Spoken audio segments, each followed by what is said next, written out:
The morning air was crisp as Jacob stepped off his porch, stretching his sore muscles before heading out to tend the fields. His body ached from the long hours, his hands rough and cracked from years of labor, but that was the life of a farmer, a life he had never once complained about. This land had been in his family for generations, passed down from father to son like an unspoken promise. It wasn't much, just a few acres, a barn that was slowly falling apart, and machinery that seemed to break more often than it worked. But it was home. It was all he had left. Lately, though, it felt like the farm was fighting against him. The drought had ruined most of his crops last season, and the bank had started sending letters, warnings, deadlines, numbers that didn't add up no matter how hard he worked. Jacob sighed, running a hand through his messy hair as he stepped toward his truck, old and battered but still reliable. He had learned long ago that farming wasn't just about working the land. It was about endurance. It was about sacrifice. And most of all, it was about knowing when to push forward, even when the world seemed determined to break you. As he climbed into the driver's seat, ready for another day of endless work, he didn't know that today would be different, that by nightfall his entire life would change. Jacob drove down the narrow dirt road that led into town, his truck rattling over every bump and pothole like an old beast barely holding together. The morning sun had started to climb, casting long golden streaks over the endless fields of wheat and dust. Another long day, another battle against time and debt. He was halfway to the feed store when he saw it. A truck pulled over on the side of the road, hood popped open, steam rising into the air like a silent distress signal. A man stood beside it, hands on his hips, looking at the engine with the kind of frustration Jacob knew all too well. Broken machines had a way of breaking people, too. Jacob sighed, pulling his truck over to the side of the road. He didn't have time for this. There was too much work to do, too many worries weighing on his shoulders. But there was something in him, maybe a habit, maybe just plain decency, that wouldn't let him drive past someone in need. He stepped out, wiping his hands on his jeans as he approached. "Need a hand?" The man looked up, surprise flashing across his face before he nodded. "Yeah, actually. Was just passing through when this thing started overheating. I think it's the radiator."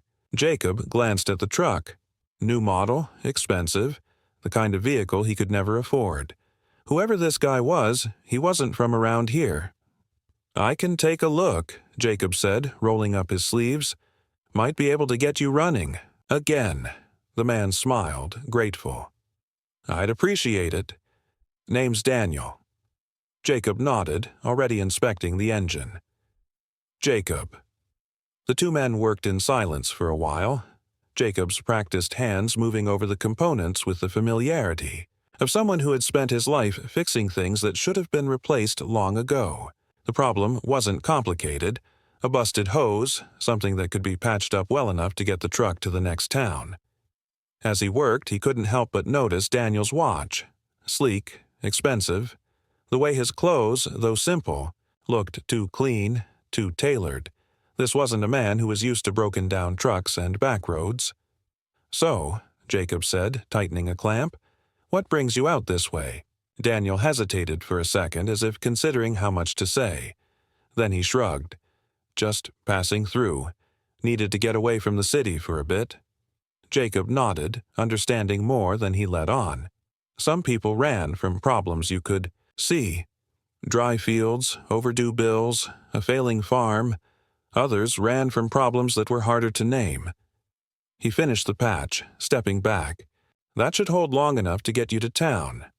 There's a mechanic there who can replace it properly." Daniel wiped his hands on a handkerchief. Not a rag, not his jeans, but an actual handkerchief. Definitely not from around here. "How much do I owe you?" he asked, reaching for his wallet. Jacob shook his head. "Nothing, just pay it forward." Daniel studied him for a long moment, something unreadable in his expression. Then, slowly, he nodded. "You're a good man, Jacob." Jacob scoffed, glancing back at his old truck. I'm just a guy trying to make it through the day." He tipped his hat, climbed into his truck, and pulled back onto the road, already thinking about the work waiting for him. He didn't look back. Maybe he should have. Because this wasn't the last time he'd see Daniel, and the next time, he wouldn't. Just be a stranded stranger on the side of the road. Jacob thought nothing of the encounter as he continued down the road, dust trailing behind his truck like a ghost of all the worries he couldn't shake. Helping strangers was just what you did out here. By the time he reached town, the moment had already faded into the background of his thoughts, overshadowed by the price of feed, the letters from the bank, the sinking feeling in his gut that told him he was running out of time. He spent the rest of the day the way he always did, working, sweating, worrying. When the sun dipped low and painted the sky in strokes of fire and gold, he finally called it a day and headed home. The house was dark when he pulled up, the kind of quiet that felt heavier when you were alone. He stepped inside, setting his keys on the counter, already thinking about what he could sell, what corners he could cut just to make it another month. Then, a knock at the door. Jacob frowned. He wasn't expecting anyone. No one ever came out this way unless they had a reason. He wiped his hands on his jeans and walked over, pulling the door open. Daniel. Standing on his porch, still in the same clothes, but now with a different expression. Not the frustration of a man with a broken truck, but something else, something heavier. Jacob's first instinct was to ask if the truck had broken down again, but before he could open his mouth, Daniel reached into his jacket and pulled out an envelope. A thick one. Jacob's stomach twisted. "I've been thinking about what you did today," Daniel said, his voice steady but quieter now, more personal. "You didn't have to stop. You didn't have to help me. You definitely didn't have to do it for free." Jacob shifted uncomfortably. "Like I said, just paying it forward." Daniel nodded, as if he had expected that answer. Then he held out the envelope. "I want to do the same." Jacob didn't move. He didn't reach for it. "What is this?" Daniel smiled just slightly. "Let's just say, I'm not exactly just passing through." Jacob's eyes flicked to the envelope, then back to Daniel. He knew what was inside, and everything inside him told him that taking it would change everything. Jacob stared at the envelope, his jaw tightening. The weight of it, though small in Daniel's hand, felt like a boulder pressing against his chest. He didn't need to open it to know what was inside. Money. A lot of it. More than he had seen in one place in his entire life. His fingers twitched at his side, instinct warring against pride. Every fiber of his being told him to turn it down. He wasn't a man who took handouts. He had spent his whole life breaking, his back for every cent he earned, and no matter how bad things had gotten, he had never, not once, accepted something he didn't work for. But then, his mind flickered to the bank notices piled on his kitchen table. The bills he had stopped opening because he already knew what they said. The way his land, his legacy, was slipping away a little more each day. Daniel must have seen the hesitation in his eyes. He took a slow step forward, pressing the envelope gently into Jacob's hand. "You helped me when you had nothing to gain," Daniel said, his voice calm, certain. "You didn't ask who I was. You didn't expect anything in return. And that's exactly why I want you to have this." Jacob exhaled sharply, shaking his head. "I can't." "You can." Jacob swallowed. The words felt heavy in his throat. "Why?" Daniel's expression shifted. A flicker of something deeper, something personal. "Because once upon a time, I was in your shoes." Jacob frowned, studying him. The expensive watch. The way he spoke, like a man used to making big decisions. He had figured Daniel was well off, but now it was something more. Daniel sighed, looking out at the land stretching behind them. "I wasn't born into money, Jacob. I built everything I have from the ground up, and I remember exactly what it felt like to struggle, to wake up every day wondering if I was going to lose everything. I made it through because someone, once, gave me a chance." His gaze flickered back to Jacob. "Now, I'm just returning the favor." Jacob's fingers clenched around the envelope. His heart pounded. This wasn't just a gift. It was a lifeline. A way out of the hole he had been drowning in for years. But if he took it, what would it mean? Could he accept something he hadn't earned, or would this be the moment that changed his life forever? Jacob's fingers pressed against the envelope, his pulse pounding in his ears. The weight of it wasn't in the paper or the bills inside. It was in the decision.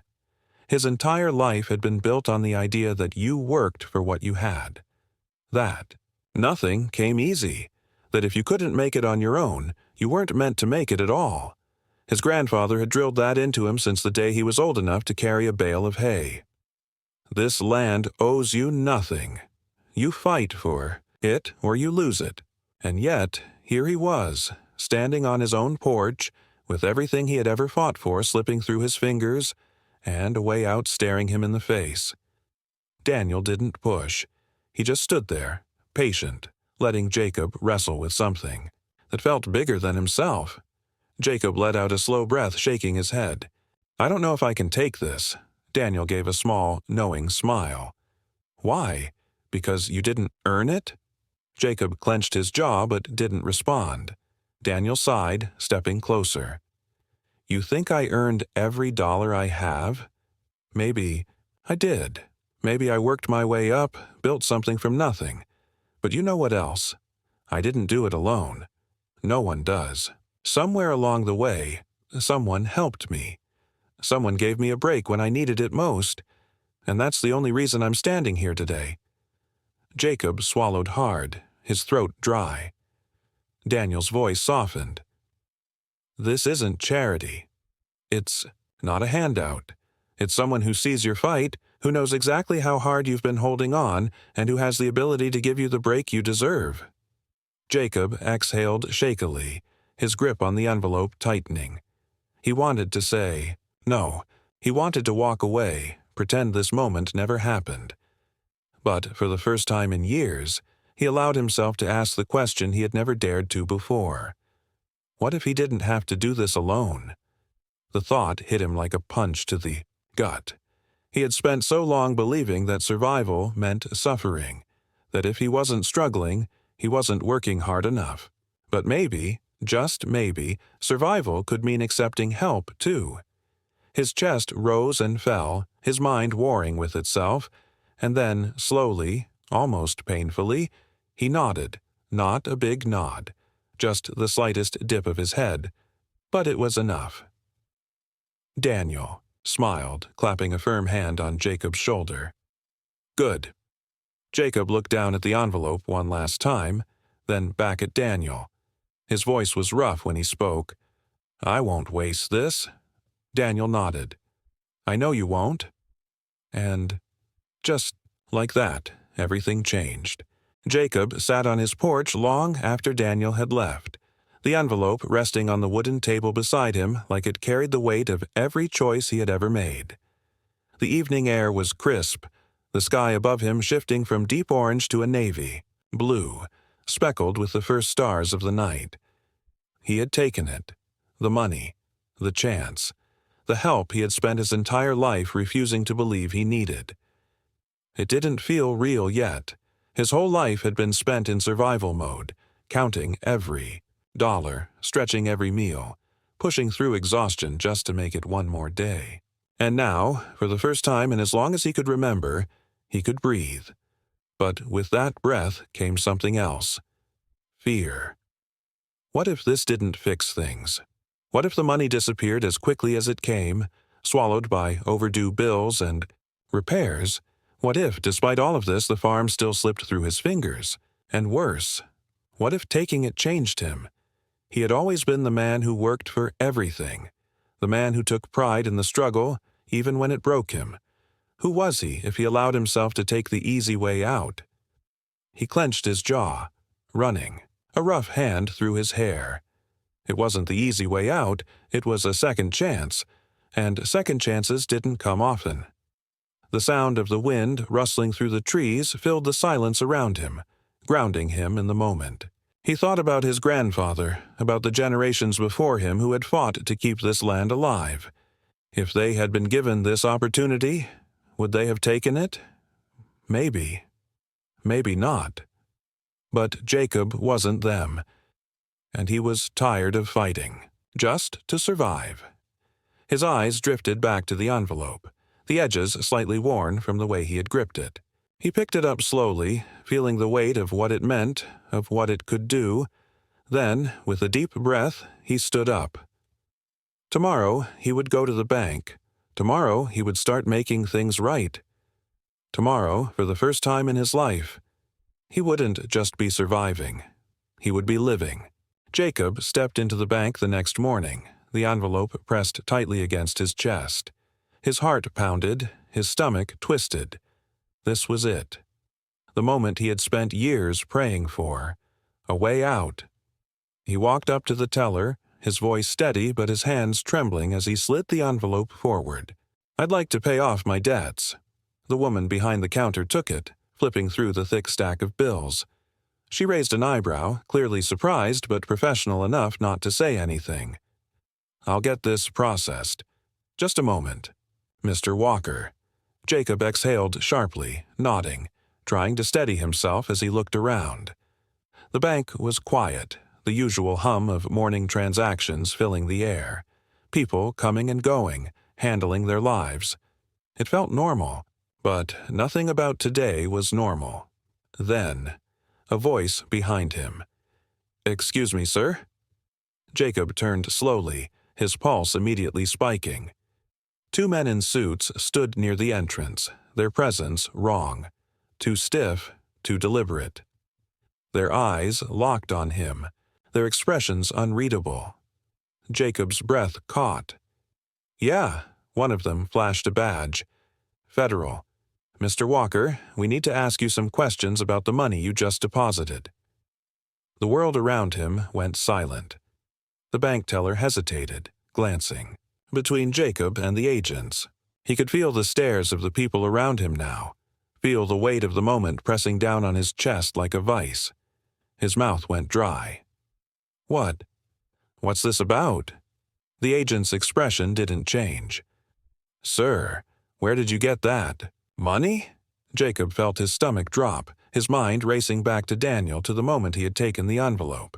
A gift, a second chance, a way out. But now, a trap? His pulse pounded so hard it hurt. "It was given to me," he said, his voice tight, "by a man named Daniel." The two agents exchanged a look. It was small, barely noticeable, but Jacob saw it, and, suddenly, he knew. Something was wrong. The agent's face was unreadable as he stepped closer. "Mr. Walker, we need you to come with us." Jacob's fingers clenched. The money hadn't saved him. It had just pulled him into something much, much bigger.